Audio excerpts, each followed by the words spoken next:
2007 dari kelas APNVA. Kali ini saya akan membahas mengenai isu atau permasalahan serta kebijakan dari 3 komoditas yang akan saya bawakan. Komoditas yang pertama itu komoditas padi, komoditas yang kedua itu komoditas ubi kayu, dan yang terakhir yaitu komoditas jagung. Isu atau permasalahan pada komoditas yang pertama yaitu komoditas padi. Permasalahan kejenuhan produktivitas akibat penggunaan pupuk secara berlebihan dan subsidi pupuk kimia ternyata tidak berhasil sepenuhnya mencapai tujuan yang telah ditetapkan. Dengan adanya budidaya padi secara organik akan menghasilkan padi yang bebas residu pestisida dan pupuk kimia. Selain ramah lingkungan, biaya pertanaman sangat rendah karena pupuk dan pestisida yang digunakan berasal dari alam sekitar petani. Yang terlibat dalam penerapan usaha tani padi organik yaitu para petani yang ada di wilayah Kecamatan Sambirejo.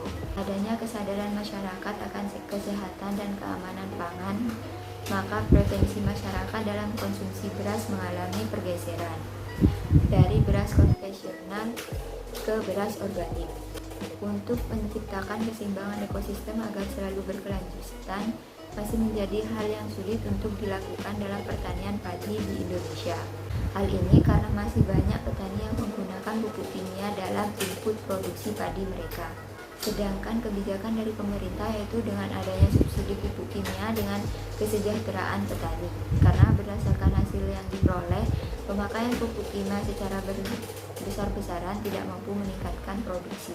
Komoditas selanjutnya yaitu komoditas jagung. Isu atau permasalahannya yaitu permasalahan para pelaku usaha tani jagung yang ada di Kabupaten Kupang, yaitu produktivitas yang masih rendah, yang menjadi penyebab dari rendahnya produktivitas disebabkan oleh keterbatasan modal dalam membeli sarana produksi berupa benih, pupuk, dan juga obat-obatan.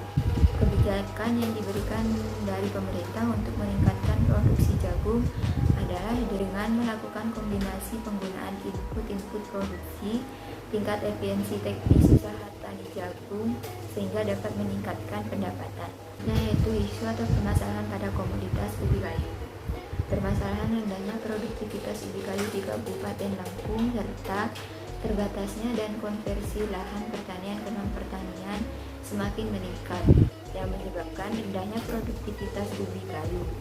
Rata-rata pelaku usaha tani ubi kayu yang ada di Lampung belum secara optimal dalam mengalokasikan faktor-faktor produksi, di mana penggunaannya masih belum sesuai dengan yang dianjurkan.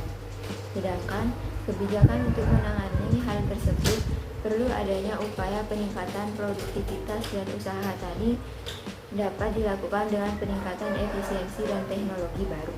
Sekian dari saya, kurang lebihnya mohon maaf. Wassalamualaikum warahmatullahi wabarakatuh.